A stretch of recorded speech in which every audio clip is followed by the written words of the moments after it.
Bonjour à tous et bienvenue dans le Grand JT des Territoires sur vos chaînes de la TNT locales et régionales et sur TV5 Monde. L'actualité cette semaine en France, en région, dans les territoires, eh bien, c'est la rentrée pour les entreprises, pour les écoles, pour les universités. Une rentrée marquée bien sûr par le respect des normes sanitaires qu'il faut absolument respecter, rappelons-le. Alors allons voir concrètement ce qui se passe d'ailleurs à l'université de Versailles où les étudiants sont aussi de retour après de longs mois de confinement et également d'été bien sûr. Les cours ont repris cette semaine. Comment l'établissement s'organise en plein contexte épidémique? Eh bien regardez ce reportage signé de nos confrères de TV78 dans les Yvelines. Ils étaient un peu déboussolés ce matin. Après 6 mois de cours à la maison, les étudiants de la faculté de droit ont retrouvé les bancs des amphis. Oui, ça fait depuis mars qu'on n'est pas allé en cours et là revenir en amphi avec une place sur deux, même les amphis moins bondés, ça fait bizarre. Même avec on a eu du coup un nouveau truc imposé par la fac, ce qui fait que du coup on est en semaine A, semaine B, les amphis sont divisés par deux, donc ouais, c'est spécial quand même. Il y a toujours quand même cette petite pointe d'appréhension de se dire qu'on est énormément dans cette fac et que forcément il y aura des cas de coronavirus. Mais globalement, sinon ça va, tout le monde a le masque, il y a tout le temps du gel à disposition. C'était la rentrée aussi pour cette professeure de droit. Devant elle, 200 étudiants au lieu de 400 pour respecter les distanciations sociales. C'est une nouvelle organisation à mettre en place. Et nous, les enseignants, nous allons faire ce qu'on appelle des enseignements hybrides, c'est-à-dire qu'il y aura une partie de cours dans laquelle nous accueillerons un petit groupe en présentiel et puis une partie de cours à distance. Et le système est conçu pour qu'il y ait une forme de rotation. Son cours est désormais filmé pour permettre aux autres étudiants de suivre à distance. On s'est équipé, durant ces derniers mois, on était assez peu équipé d'outils numériques, soit de moyens de captation vidéo ou d'outils de webconférence. Donc déjà, c'est le premier point. Et le deuxième point, c'est une attention particulière sur ce qu'on appelle les étudiants primo-entrants, c'est-à-dire les néo-bacheliers, pour faire en sorte de les accueillir eux, de les prioriser pour les accueillir en présentiel. À la bibliothèque universitaire, impossible d'accueillir tous les étudiants. D'habitude, la bibliothèque compte 1100 places assises. Dorénavant, seulement 500 seront proposées et les étudiants devront les réserver. Fini aussi les travaux en groupe. Les salles sont désormais individuelles et les 10 000 livres empruntés à l'extérieur seront à leur retour mis en quarantaine pendant 3 jours. Dans ce grand JT des territoires, direction le nord de la France maintenant, la Picardie, plus précisément Amiens. En 2024, vous le savez sans doute, nous allons tous être obligés de trier à la source nos biodéchets. Les entreprises comme les particuliers, certains d'ailleurs ont pris de l'avance déjà, l'association amiénoise Les Recyclettes collecte à vélo les déchets verts dans les restaurants et monte des projets de bacs collectifs à compost pour les particuliers ou les entreprises. Regardez ces explications de nos confrères de la chaîne WEO, la chaîne de la Voix du Nord. Ils font chauffer leurs mollets pour la revalorisation des déchets. Olivia et Charles de l'association Les Recyclettes pédalent dans les rues amiénoises pour aller récolter les biodéchets des restaurants pour ensuite les composter. Ce jour-là, 45 kilos ont été récoltés au Haddock Café. 45 kilos qui ne finiront donc pas dans la poubelle de l'établissement et qui seront compostés et donc recyclés. Le mois dernier, alors qu'on n'a pas fait un mois complet, on était déjà à 400 kilos de déchets alimentaires. Donc c'est énorme, c'est énorme. Donc autant que ça serve à quelque chose. Les Recyclettes proposent ce service de collecte à vélo depuis début 2020 et travaillent aujourd'hui avec une dizaine de restaurateurs de la ville. Et presque 2 tonnes de biodéchets ont déjà été récoltés et ont continué leur vie dans ces bacs à compost du quartier Elbeuf. On est passé de épluchure de carottes, épluchure de pommes de terre, tout ça, à ça, de la terre en fait, de la terre pleine de bonnes choses. Un tiers du contenu de nos poubelles est composé de déchets compostables. Et pour les professionnels de la restauration, ce volume monte à la moitié de leurs poubelles. Et pour Olivia, cofondatrice de l'association, s'intéresser à leur revalorisation amène souvent l'envie de voir plus loin. Une fois qu'on a enlevé un tiers de sa poubelle, en fait, on regarde sa poubelle et on se dit en fait, qu'est-ce qui reste dedans et est-ce que je peux réduire davantage en optant pour des options réutilisables ou en se mettant à acheter en vrac. C'est un premier pas, on va dire, vers la réduction plus globale de ces déchets. Et en parallèle de leur service pour les professionnels, les Recyclettes veulent aussi sensibiliser les particuliers aux bienfaits du compostage.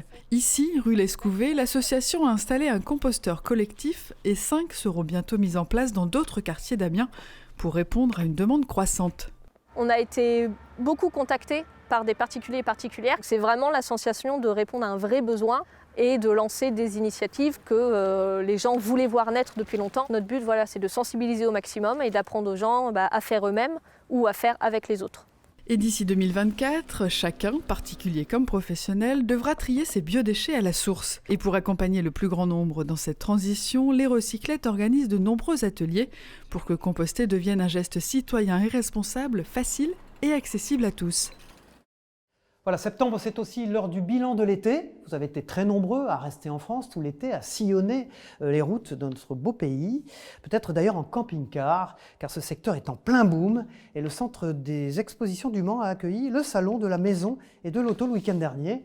L'occasion de constater avec les professionnels la bonne santé de ce marché en plein boom, le marché des camping-cars donc. Toutes les explications avec ce reportage de LMTV de Sarthe. Regardez.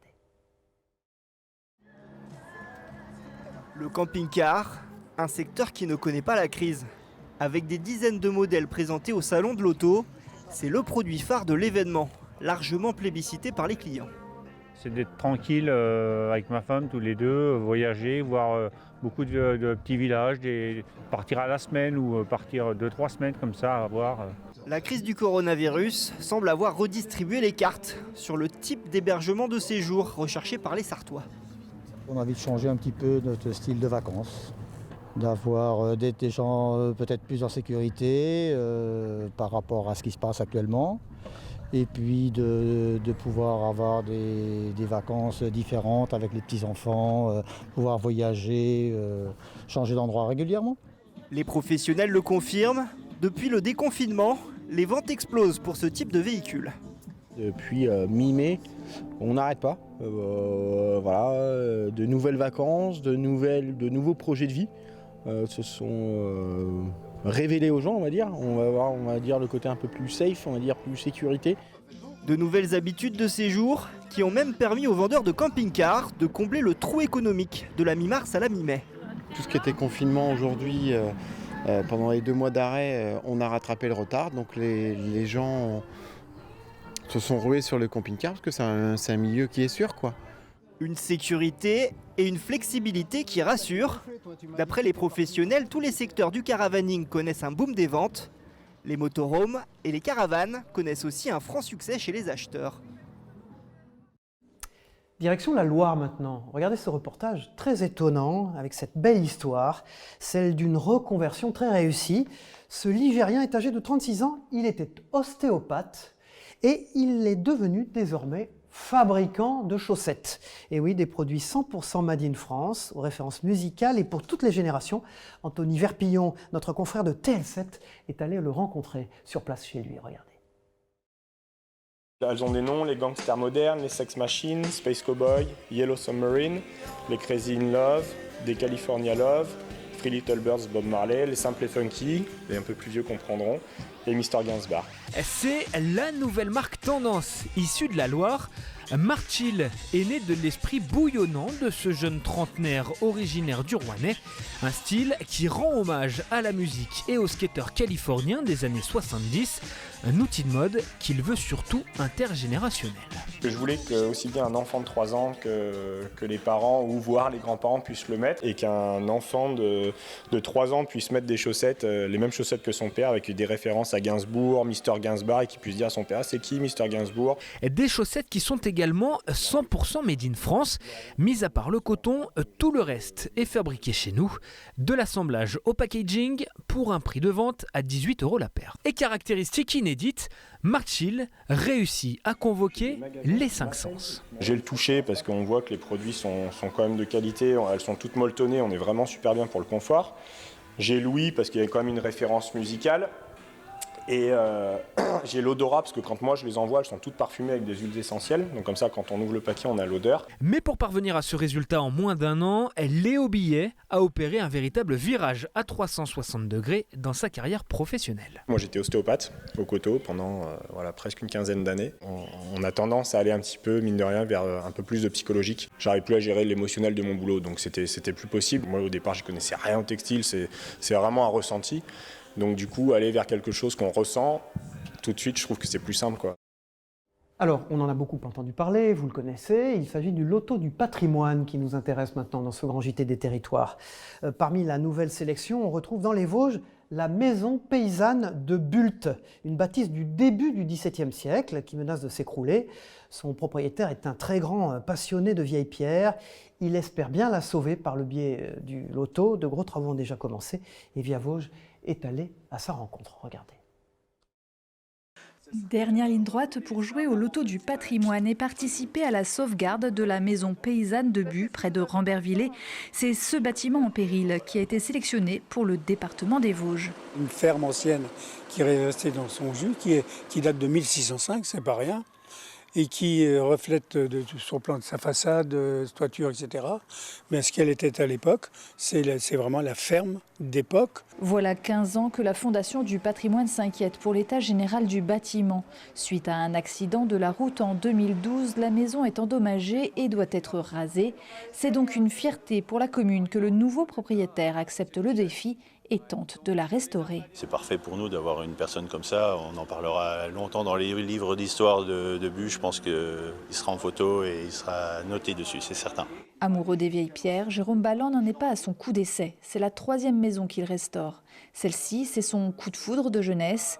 Aujourd'hui, il y consacre tout son temps libre. La liste des travaux est impressionnante. C'est une toiture avec une couverture provisoire parce que j'avais pas les moyens ni le temps, puisque la couverture définitive sera une couverture en tuiles rondes, ce qu'on appelle ici la tige de botte. La Fondation du patrimoine, le département, la région ont participé à financer les premiers travaux. Jérôme part à l'urgence, éviter que le bâtiment ne s'effondre. Début 17e, on devine encore un style renaissance. La mode dans la campagne lorraine a évolué moins vite qu'en ville.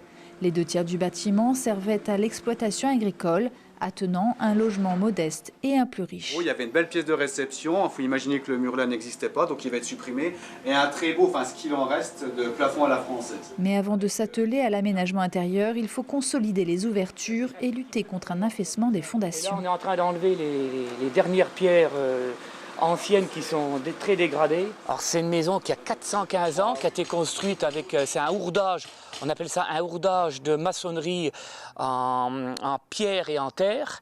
Donc en fait ça se tient, c'est un ensemble. Ça a une certaine souplesse avec l'humidité. Elle penche, elle tord, elle est prête à s'écrouler, mais elle tient encore. Les pierres trop abîmées sont refaites à l'identique. La pause interviendra de 10h à midi ce week-end pour les journées du patrimoine. Le propriétaire espère beaucoup en la mission Berne. Il connaîtra la somme qui lui est allouée fin novembre. À titre comparatif, l'an dernier, le chalet de Tivoli à Plombières-les-Bains avait obtenu 180 000 €. Bonjour Jean-Jacques Faré, vous êtes l'invité du Grand JT des Territoires, merci d'être avec nous. Vous êtes le rédacteur en chef, le directeur de la publication de Tous les jours curieux avec Gilles Courtina. C'est un magazine sorti cet été. Bizarrement, vu la tendance actuelle, c'est un magazine en papier qui est consacré à votre passion, la photo. Pourquoi avez-vous choisi le papier alors que tout le monde choisit le numérique ? Pourquoi avoir choisi le papier ? Alors, ce qui nous intéressait, c'était non pas de faire un magazine, mais plutôt une revue. La revue présente cet avantage d'être un petit format pour lequel on peut écrire de très longs papiers. Et nous, notre cœur de dispositif, c'était de faire parler les photographes, de les faire parler longuement, avec une belle impression, de montrer leurs images tout simplement, et de les faire parler. Voilà, pour moins de 10 €, c'est un magazine très éclectique avec un sommaire extrêmement varié. Vous traitez de la grippe espagnole, ça nous rappellera la crise sanitaire que nous venons de vivre. Vous parlez également des Gaulois réfractaires. Alors vous concluez qu'au fil des ans, c'est un pays, la France, qui ne change pas. C'est vrai ça ?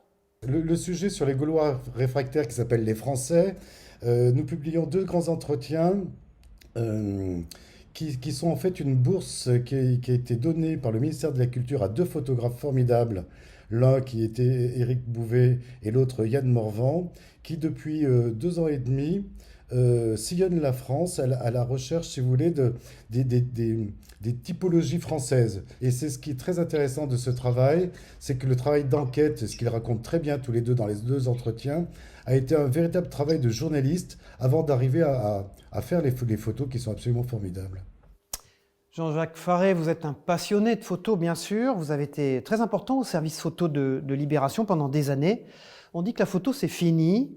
On dit que les agences de presse ont rendu l'âme, que seuls 2 ou 3 groupes mondiaux se partagent maintenant les fonds photos mondiaux. Est-ce qu'il y a un avenir pour la photo? Comment le voyez-vous, cet avenir pour la photo? Il y a une nouvelle génération qui arrive avec de nouvelles armes, de nouveaux points de vue, qui ne cherchent pas à publier sur le papier, qui sont sur les réseaux, qui produisent des choses extrêmement intéressantes. Merci à vous, Jean-Jacques Faré. Merci à vous, Cyril Viguier. Voilà, on ouvre une page sport dans ce grand JT des territoires, surtout quand le sport se met au caritatif. Vous allez le voir, c'est le challenge Calvi-Monaco dont on va parler maintenant. Une course au long cours, plus de 22 heures de traversée, avec une princesse comme pilote, vous allez le voir. L'équipe Serenity, amenée par la princesse Charlène, l'épouse du prince Albert de Monaco, a été la première à franchir la ligne d'arrivée. Et via Télé Paese, nos confrères de Corse étaient sur place, regardez.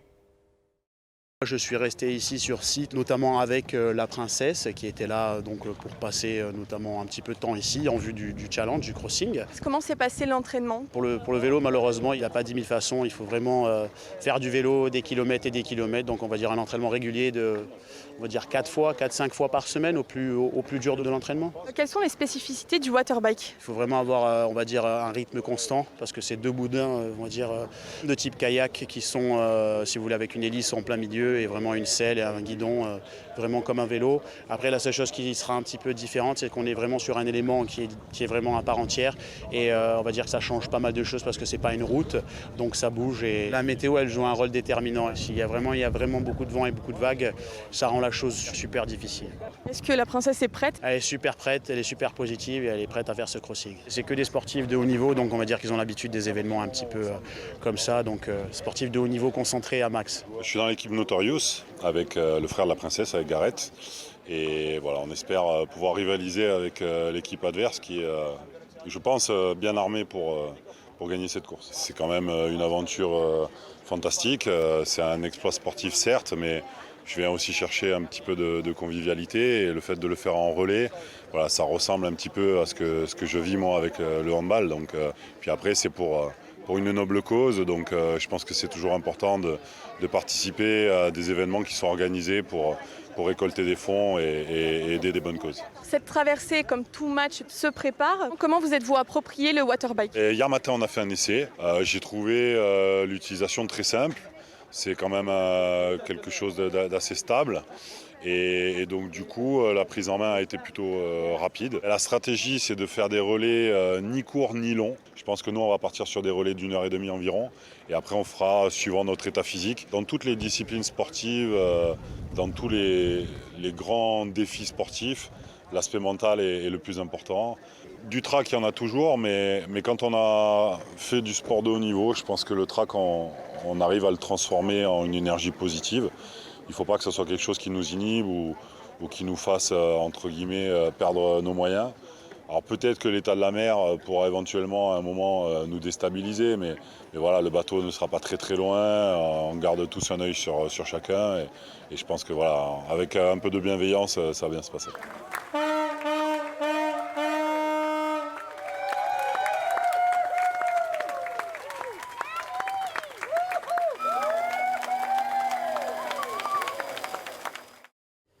Les 100 ans de la machine à coudre, ça se fête, et ça se fête bien, vous allez le voir dans ce grand JT des territoires. L'association Romy Patrimoine, située à Romilly-sur-Seine, a exposé une partie de sa collection de 165 machines à coudre, issues de dons ou de prêts des amis du musée de la Bonneterie de Troyes.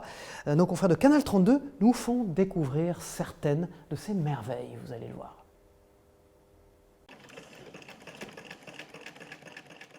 Son bruit identifiable a traversé le siècle jusqu'à devenir l'un des objets de l'année 2020. Je pense que c'est l'objet de l'année 2020 à cause de la pandémie. Nous, on a fait 100 ans de machine à coudre du fait qu'on a voulu commencer par la plus ancienne de 1872. 2 années ont été nécessaires à un bénévole pour préparer cette exposition. Recherche, fiches, photographies, s'intéresser aux machines à coudre permet d'aborder des histoires singulières et la grande histoire.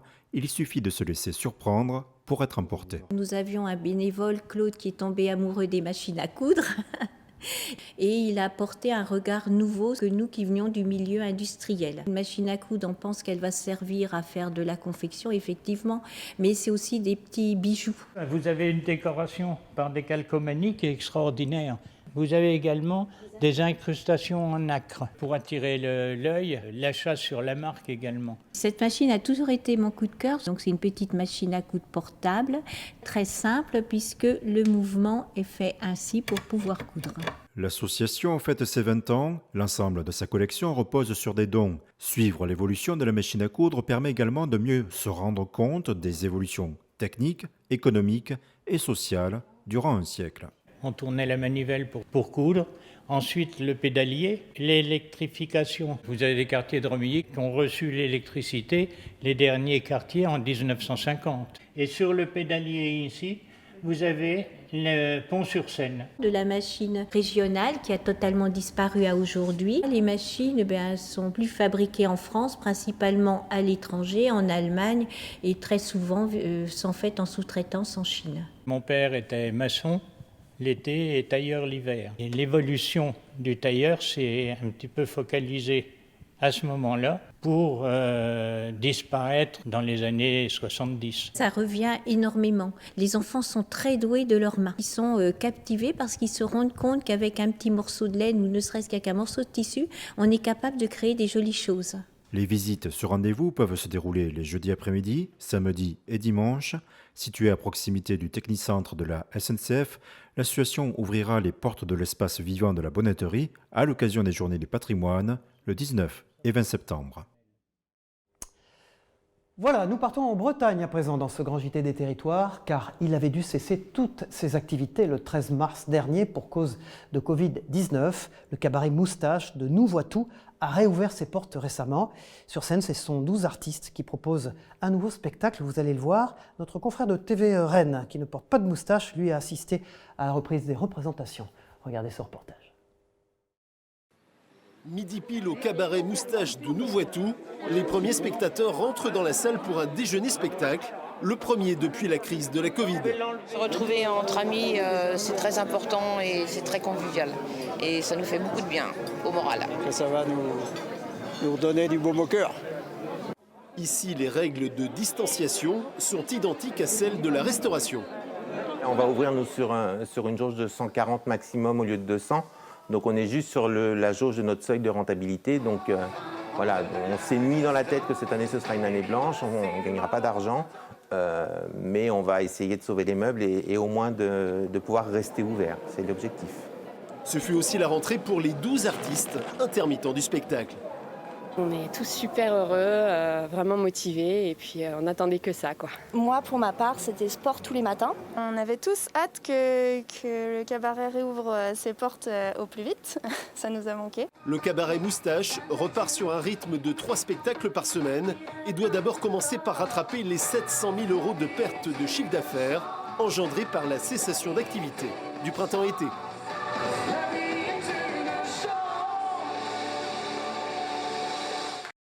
Voilà, dans ce grand JT des territoires, nous soulignons aussi les initiatives de nos confrères, souvent de la presse écrite, qui prennent le temps de regarder ce qui se passe dans nos territoires, dans nos belles régions françaises. C'est le cas ce mois-ci du numéro 2 de Bien à la campagne, un magazine du groupe Reward Media qui nous incite parfois à abandonner les villes, si on le peut, pour aller s'installer à la campagne. C'est le cas de ces témoignages de ce couple qui s'est installé dans le Gers, dans ce numéro 2 donc de Bien à la campagne, et puis également de ce qu'il faut planter en cette saison dans votre jardin. Ce magazine Bien à la campagne donc a pour vocation de regarder de quelle manière on peut peut-être vivre un peu autrement. Bien à la campagne, nous soulignons cette initiative dans le grand JT des territoires. Voilà, et puis je signale les 2 éditions locales du magazine Le Point cette semaine qui sont fort bien faites. L'une consacrée à Toulouse, comme vous le voyez sur cet écran, c'est la une que vous voyez. Toulouse, avec ce décollage d'un Airbus Beluga de l'aéroport de Toulouse-Blagnac. Un joli petit Airbus avec une tête de dauphin qui sourit, elle est amusante cette une, avec un sujet très fort, principal, l'aéronautique qui prépare la reprise, et puis également un sujet sur l'alimentation, le pari du local, les circuits courts. Le Point vous donne évidemment toutes les indications, vous qui aimez évidemment bien manger localement à Toulouse. C'est donc 36 pages en fin de journal consacrées à Toulouse par l'édition locale du Point. Et puis une deuxième édition locale, vous la voyez sur votre écran, Les Secrets de Nice. Et c'est une magnifique une dans l'église orthodoxe grecque de Saint-Cypridon. Et c'est les bons plans pour s'évader à l'heure du Covid à Nice qui vous sont racontés par les équipes locales et nationales du Point. Le Point édition locale qui est dirigé par Jérôme Cordelier, qui est également le rédacteur en chef du service politique de ce grand magazine d'information. Nous le recevrons d'ailleurs dans une prochaine édition du Grand JT des Territoires. Voilà, fin de cette édition. Je vous retrouve évidemment tout bientôt sur vos chaînes de télévision locales et régionales de la TNT, ainsi que sur TV5 Monde. Au revoir à tous et à très vite.